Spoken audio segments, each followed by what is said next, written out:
오늘은 성령으로 살면이라는 제목으로 우리 하나님 말씀 함께 나누도록 하겠습니다. 어제 우리는 성령의 열매에 대해서 살피면서 율법적으로 성령의 열매를 맺는 것이 아니고 하늘의 생명으로 열매를 맺는 것이라 하는 걸 살폈는데, 말 그대로 성령의 열매이기 때문에 성령님께서 열매 맺게 해주시는 것이지 우리의 행위나 의로움으로 나오는 열매가 아니라는 겁니다. 그러면 또 궁금한 것이, 그러면 나는 가만히 있으면 열매를 맺는 것인가? 우리의 수고는 필요 없는가 하는 것인데, 성경은 이 부분에 대해서 또 가만히 있으라고 안 합니다. 피 흘리기까지 싸우라고 하고 또 결단하고 다짐해라 하는 말씀을 계속 하시는 거죠. 그래서 오늘 본문에서도 너희가 성령으로 살면 또한 성령으로 행해라 이런 권면을 하고 있습니다. 그러면 우리가 행해야 될 건 뭐고 성령님이 행하시는 것은 또 뭔가? 굳이 이걸 표현하자면 좋은 열매를 맺으려면 좋은 나무가 돼야 됩니다. 열매를 맺게 해주시는 분은 성령님이시지만 좋은 나무가 되는 것은 우리의 선택이라는 거죠. 그래서 성령님이 열매를 맺게 해주신다고 해서 그걸 핑계로 대서 좋은 나무가 되려는 우리의 노력을 포기해서는 안 된다는 거죠. 근데 우리는 좋은 나무가 되려는 노력은 하지 않으면서 좋은 열매는 맺고 싶죠. 근데 그건 이율배반입니다. 그래서 좋은 나무가 되려면 성령님께서 나를 주도해 나가시도록 우리의 주도권을 그분께 내어드려야 돼요. 그래서 내 마음과 내 인격을, 내 마음을 다스리시도록 나를 내어드리는 과정이 필요하다는 겁니다. 뭐 다르게 말하면 자아를 포기하는 것이고 자기를 부인하는 거고 자기 십자가를 지는 거죠. 그래서 이 과정은 수용과 순종 두 가지로 볼 수 있는데, 수용한다는 건 영접한다는 겁니다. 그래서 성령님께 나를 내어드릴 수 있도록 그분을 영접하는 거고, 또 순종하는 거, 나를 포기하는 거죠. 그래서 생명이 내 안에서 역사할 수 있도록 알맞은 여건을 조성하는 게 영접과 순종으로 나타나는 거죠. 그래서 성령의 열매를 잘 보시면 다 관계적인 것으로 우리가 볼 수 있어요. 그래서 하나님과의 관계, 이웃과의 관계, 또 나 자신과의 관계, 이 세 가지로 묶여 있고, 또 세 개씩 열매가 이렇게 세 가지 분야로 묶여 있는 거 발견할 수 있습니다. 첫 번째는 하나님과의 관계인데, 그래서 하나님과의 관계는 사랑, 희락, 화평, 이 세 가지가 묶여 있습니다. 어제 우리가 성령의 열매를 다루면서 가장 먼저 있어야 될 덕목을 사랑이라 이렇게 말씀을 드렸습니다. 그래서 사랑으로 역사하지 않으면 나머지 열매들은 맺을 수 없다는 거예요. 근데 사랑은 우리 힘으로 안 되죠. 그래서 우리 안에는 사랑할 수 있는 능력이 없기 때문에 반드시 성령님이 우리 안에 오셔서 하나님의 사랑을 우리 마음에 부어 주셔야 사랑이 되는 겁니다. 그래서 진리의 성령이 오시면 우리를 그리스도에게로 인도해 주시고 그리스도를 사랑할 수 있게 해주시죠. 그 방법이 뭐냐? 그리스도의 말씀을 깨닫게 해주시고 가르쳐 주시고 생각나게 해주셔서 우리를 그리스도를 사랑하는 사람들로 인도해 가신다는 거예요. 근데 이런 일들은 성령님이 오셔야만 가능하기 때문에 이 첫 번째 덕목인 사랑은 반드시 우리가 성령님을 받아들일 때 할 수 있게 된다는 겁니다. 그렇게 사랑할 수 있게 되면 두 번째 희락이 우리 안에 생기게 되죠. 누군가를 사랑하게 되면 기뻐지는 거 당연한 거 아닙니까? 그러니까 이건 사랑이 돼야 우리 안에 희락이 온다는 거예요. 근데 이거는 그냥 내가 뭐가 생겨서 기뻐지는 거 아니고, 감정적인 기쁨이 아니고 하나님의 사랑 안에서 느끼는 절대적인 희락, 절대적인 기쁨이 우리 안에서 생겨난다는 겁니다. 뭐가 있으면 기쁘고 없으면 안 기쁘고 하는 상대적인 기쁨이 아니라는 거예요. 그래서 하나님의 존재 자체를 기뻐할 수 있게 되는 기쁨, 이게 하나님을 사랑할 때 우리 안에 생기는 기쁨이라는 거죠. 그 사람의 기쁨은 전부 상대적입니다. 뭐 개그 프로그램 보면서도 기뻐할 수 있고, 폭력적인 게임이나 영화 보면서도 기뻐할 수 있죠. 또 죄를 지으면서도 우리가 기뻐할 수 있겠죠. 가장 질이 나쁜 기쁨은 나 기쁘자고 다른 사람 상처 주는 기쁨, 그렇게 해서 느끼는 기쁨이 가장 질이 나쁜 기쁨인데, 세상에는 이런 기쁨들이 대부분이라는 겁니다. 그래서 내가 기쁘면 누군가는 슬프게 돼 있어요. 세상 기쁨은 다 그런 식으로 구조적으로 다 그렇게 돼 있습니다. 내가 쾌락을 느끼면 누군가는 희생을 해야 되고 고통을 느끼게 돼 있다는 거죠.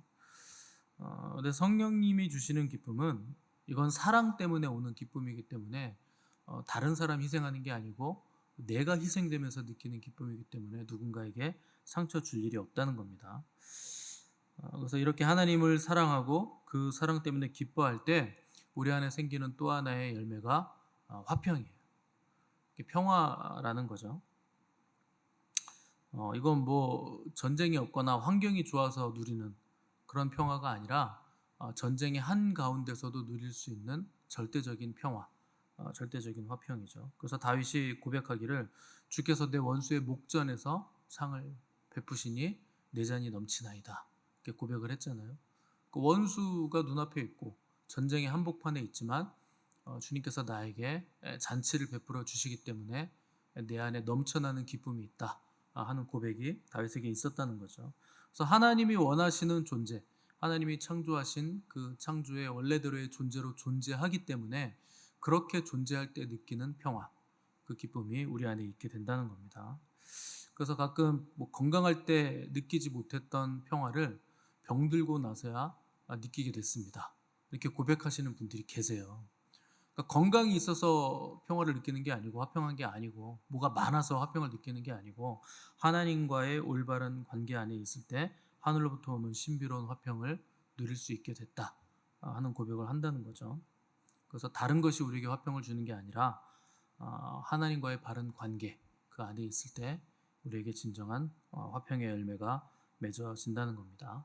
이게 이제 하나님과의 바른 관계 안에 있을 때 맺어지는 세 가지 열매죠. 사랑, 희락, 화평의 열매가 맺어지게 되면 이렇게 하나님과의 바른 관계 안에 있으면 자연스럽게 이웃과의 바른 관계 안에 또 들어가게 됩니다. 그래서 이웃과의 관계 안에서 맺히는 것이 인내, 자비, 양선이죠. 인내라는 건 오래 참는다는 뜻이에요.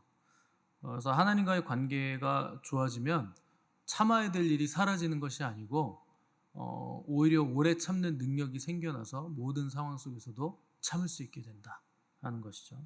그래서 나에 대해서 욕하고 해코지하고 나쁜 감정 가진 사람에 대해서도 참을 수 있게 된다, 견딜 수 있게 된다는 거죠. 그러니까 반대로 말하면 그동안 누군가가 나를 그렇게 참아줬다는 뜻입니다. 내가 하나님과의 바른 관계 안에 들어갔을 때 생기는 인내는 많은 사람들이 먼저 경험했던 거예요. 그래서 나를 오래 참아주고 인내해준 사람들이 있다는 거죠. 그 인내했다는 건 포기하지 않았다는 뜻입니다. 그 나를 포기하지 않았다 하는 것이죠. 그래서 이 오래 참는 인내의 열매야말로 신앙생활의 정수입니다. 기다릴 줄 아는 거, 참을 줄 아는 거, 오래 참는 거, 이게 신앙생활의 정수죠. 왜냐하면 믿음은 기다리는 거예요. 믿음의 그 결실을 보는 때가 있잖아요.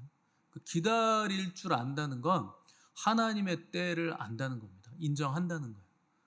하나님의 일은 하나님의 때, 하나님의 방법으로, 하나님의 기가 막힌 타이밍에 다 이루어진다 하는 것을 인정한다는 거죠. 그래서 오래 참는다, 인내한다 하는 것은 하나님을 기다릴 수 있게 됐다 하는 거죠. 그래서 이 오래 참음의 열매는 다음으로 또 어떤 열매를 가져오느냐, 자비라는 열매를 또 가져옵니다. 뭐 당연하죠. 오래 참아준다 하는 건 자비로워졌다는 거예요. 내가 참아줄 수 있게 됐다는 거니까. 그래서 뭐 자비라는 건 긍휼의 마음으로 상대를 보는 거죠.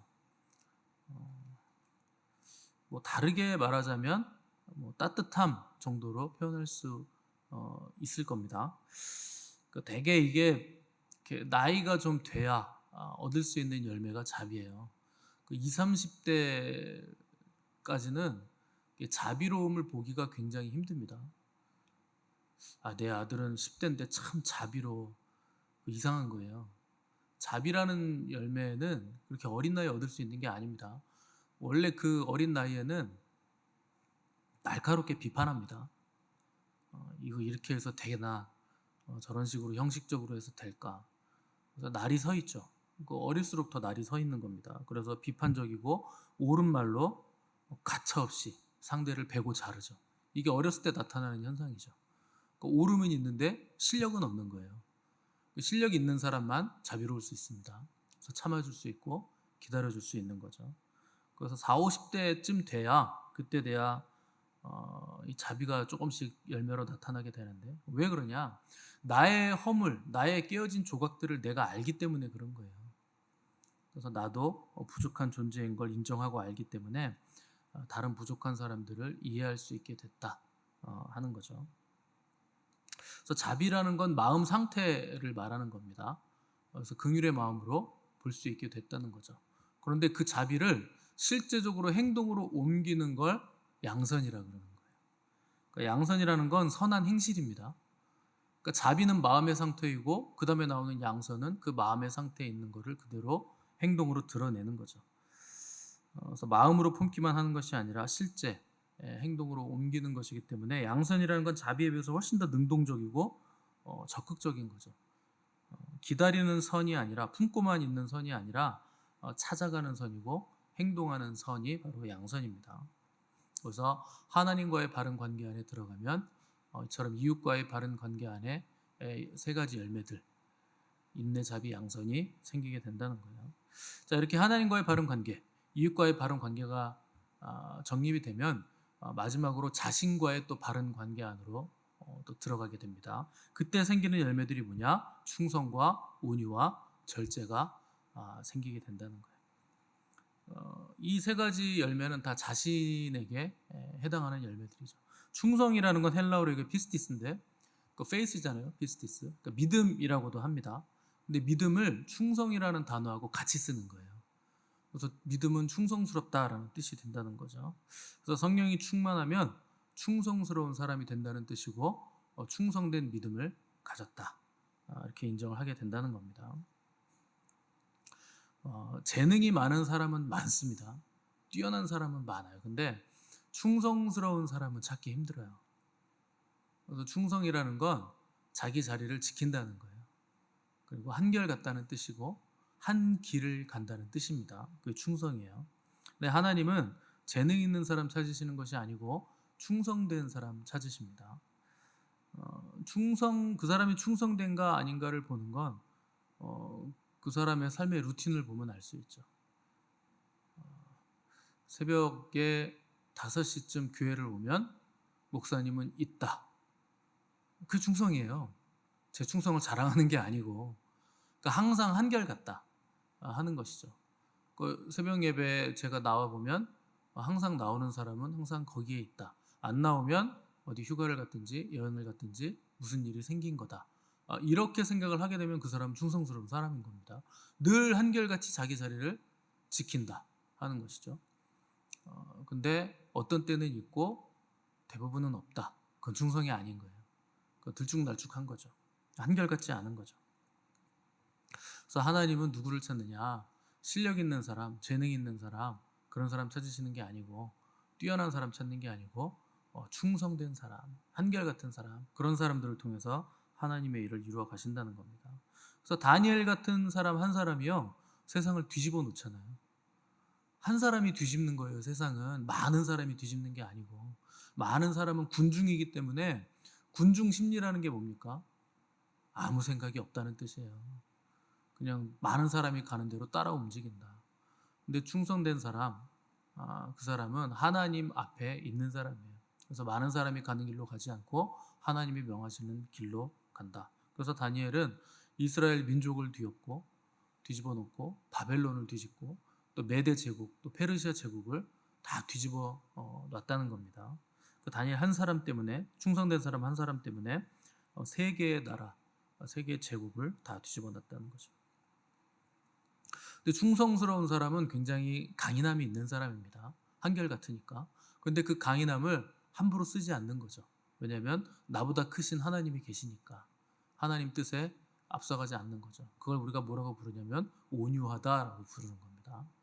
그래서 충성된 사람은 반드시 온유함을 가지고 있게 되는 거죠. 온유라는 말의 어원은 야생마가 길들여졌다라는 뜻입니다.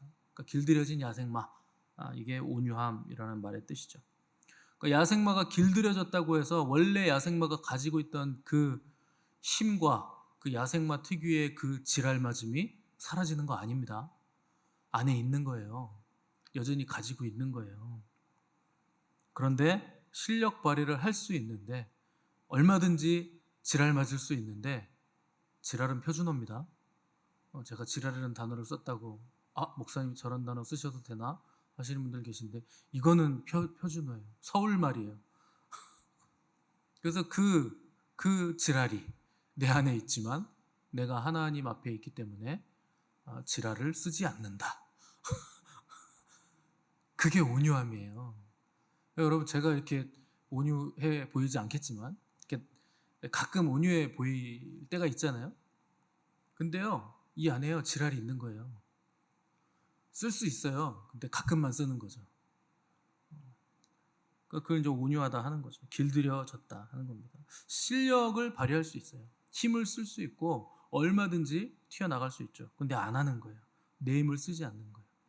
왜냐하면 내 위에 하나님이 계시기 때문에 하나님을 앞서가지 않는다는 거죠. 그러니까 온유함은 성품의 꽃입니다. 이게 온유함이 성품의 꽃이에요. 그러니까 강함과 부드러움과 겸손함이 복합적으로 다 있는 거예요. 온유함 안에는. 그러니까 물러터지고 우유부단한 성격은 그 온유함이라고 하지 않는 겁니다. 그건 그냥 뭐 내성적이라고 할 수 있고 내면적이라고 할 수 있는 거죠. 그 온유한 사람은요, 예와 아니오를 정확하게 구분합니다. 된다, 안 된다, 싫다, 좋다. 그리고 진리에 굳게 서서 절대 타협하지 않습니다. 그 온유함 안에 강함이 있죠. 그래서 강한 사람한테는 강하고 약한 사람한테는 부드럽고, 그래서 굉장히 귀한 성품이 이 온유함이라는 열매죠. 그래서 이 온유함을 가진 사람은 치우치지 않아요. 매사에 그 진리 위에 서 있기 때문에, 진리 아래 굴복해 있기 때문에 진리에 서서 치우치지 않는다. 그걸 다른 말로 뭐라고 부르느냐? 절제한다라고 부르는 겁니다. 절제라는 건 뭐 말 그대로 영어로 하면 셀프 컨트롤이죠. 자기를 절제한다, 컨트롤한다, 다스린다 뜻입니다. 그래서 이 마지막 열매가 절제, 자기를 다스리는 열매로 맺혀지는 거죠. 그래서 잠언 16장 32절 보시면 자기의 마음을 다스리는 자는 성을 빼앗는 용사보다 낫다. 대단한 일 하는 거, 용맹한 것보다 다른 사람을 이기는 것보다 자기 마음을 절제하고 다스리고 자기를 이기는 거, 이게 용사보다 훨씬 낫다는 거예요. 그만큼 어렵다는 거죠. 어려우니까 이 성령의 9가지 열매 중에 가장 마지막에 나오는 겁니다. 자기를 이기고 자기를 절제하고 자기를 다스린다. 이게 제일 어렵죠. 여러분도 나를 이기는 게 제일 어렵잖아요. 나를 다스리는 거. 저도 저를 다스리는 게 제일 어렵습니다. 막 어떨 때는 치받고 싶거든요. 아유, 때려치세요. 막 이렇게 하고 싶어요. 근데 그거를 제가 잘 못하니까 하나님이 목회자 되게 하셔가지고 계속 연습을 하게 만드시는 거죠. 아무리 봐도 제가 하면 훨씬 더 잘할 것 같거든요. 근데 그렇게 안 되는 거예요. 제가 하면 안 되는 거죠. 계속 나눠야 되고 시켜야 되고 줘야 되고 할 수 있게 길을 열어줘야 되는 거죠. 얼마나 답답합니까? 내가 할 줄 아는데 저 못하는 사람을 그걸 시키고 있으니 얼마나 답답해요. 근데 그렇게 하면서 셀프 컨트롤을 배우는 거예요. 자기 절제를 배우게 된다는 겁니다. 그래서 리더십이 된다는 건 굉장히 복된 겁니다. 앞에 서게 된다는 거, 누군가를 이끌 수 있게 된다는 건 굉장한 자기 셀프 컨트롤의 덕목을 배울 수 있는 길이 열린다는 거죠. 그래서 베드로는 제자들의 리더십이었는데 성령 받기 이전에는 이 셀프 컨트롤을 못한 거예요. 그러니까 그냥 막 튀어나가는 거죠. 자기를 다스리지 못했는데 성령을 받은 이후에, 오순절 성령 강림 이후에야 이제 자기를 다스릴 수 있는 제자가 됐다. 그래서 힘도 아니고 능도 아니고 오직 성령으로만 되는 거다 하는 것을 성경이 계속 우리에게 말씀하시는 겁니다. 오늘 본문 24절 보시면 그리스도 예수의 사람들은 육체와 함께 그 정욕과 탐심을 십자가에 못 박았나니 기록을 하고 있죠. 육체와 함께 정욕과 탐심을 십자가에 못 박았다. 이게 무슨 뜻이냐? 우상 숭배를 못 박았다는 거예요. 여기 탐심이라는 말이 나오잖아요. 정욕과 탐심, 육체, 이게 다 뭐냐? 바울은 탐심을 뭐라고 규정하냐면 탐심은 곧 우상 숭배니라 이렇게 규정을 하고 있습니다. 그 우상 숭배를 십자가에 못 박았다는 거예요. 왜 뭔가를 탐하는 탐심이 우상숭배가 됩니까? 여러분 늘상 탐하잖아요. 금도 탐하고 밥도 탐하고 맛있는 것도 탐하고 은사도 탐하고 저것도 내가 가졌으면 좋겠다. 돈도 탐하고 늘상 탐하는데 그게 우상숭배라는 거예요. 왜 그게 우상숭배가 됩니까? 내 인생의 필요를 내가 결정해서 그걸 얻기 위해서 내가 가진 에너지를 쓰고 있기 때문에 그게 우상숭배라는 거예요. 우상숭배가 별거 아닙니다. 내 인생의 필요를 내가 결정하는 거. 내 길을 주님이 결정하는 게 아니라 내가 결정해서 그 길을 가기 위해서 거기서 성공하기 위해서 내가 가진 자원들을 다 쓰는 거. 그게 우상숭배죠. 그걸 못 박으라는 거예요. 내 생각에는 이거는 내 인생에 꼭 있어야 될 것 같아요. 진짜 이건 필요해요. 근데 그거를 못 박으라는 거예요. 오히려 셀프 컨트롤 하라는 거죠. 왜냐면 그게 페이크 세이브, 가짜 구세주예요. 그게 내 인생을 구해줄 것 같겠지만 그게 나의 구세주가 아니라 우리 주님이 나의 구세주가 되신다는 거예요. 그래서 주님을 붙잡아야 내가 사는 거지, 구원받는 거지, 내가 추구하고 탐하는 거 그게 나에게 있는다고 해서 뭐가 되는 게 아니라는 거죠. 그래서 25절 보시면 성령으로 살면 성령으로 행할지니라. 그래서 행한다라는 단어가 대열을 따른다라는 뜻입니다. 이거 군사적인 용어죠. 그러니까 성령님께서 우리의 대장이 되어 주셔서 지도하시는 대로 보조를 맞추라는 거예요. 그 명령을 따라가라는 거죠. 그러니까 아무것도 안 한다고 해서 열매가 맺어지느냐? 아니라는 겁니다. 그분이 명령하시는 대로 보조를 맞추고 대열에 따라 행진을 해야 된다. 그걸 우리가 다른 말로 순종한다 라고 표현을 하는 겁니다. 그래서 순종이 우리에게 성령의 열매를 맺게 해준다는 거예요. 그래서 26절 보시면 헛된 영광을 구하여 서로 노엽게 하거나 서로 투기하지 말라. 이거 율법이나 할례를 추구하느라고 서로 경쟁하고 시기하고 다투지 말라는 거예요. 율법이라는 건 육체의 행위를 말하는 겁니다.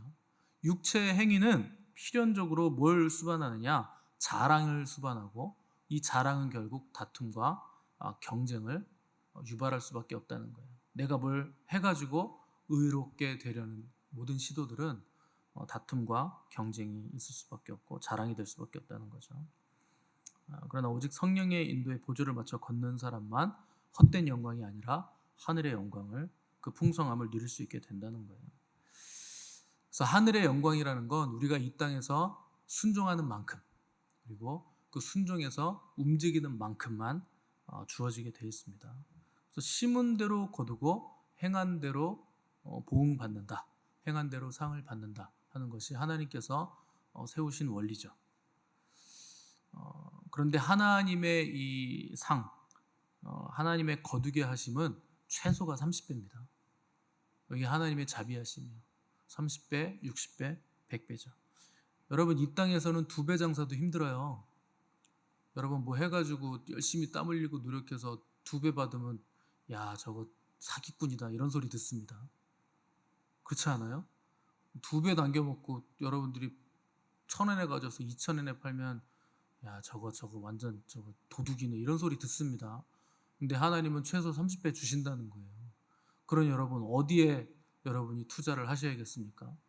하늘의 신령한 것에 투자를 하셔야죠. 가치가 다르고 맺는 열매가 생명이기 때문에 땅의 것과는 비교할 수 없다는 거예요. 그러니 여러분 오늘도 성령님을 구하시고 성령의 충만함을 구하시고 성령님을 의지하시고 그분의 음성에 귀 기울이셔서 그분에게 순종하시기 바랍니다. 그래서 오늘 하루를 사는 만큼 오늘 하루만큼의 풍성한 열매가 저 여러분들에게 맺히시는 복된 삶이 되시기를 간절히 바랍니다.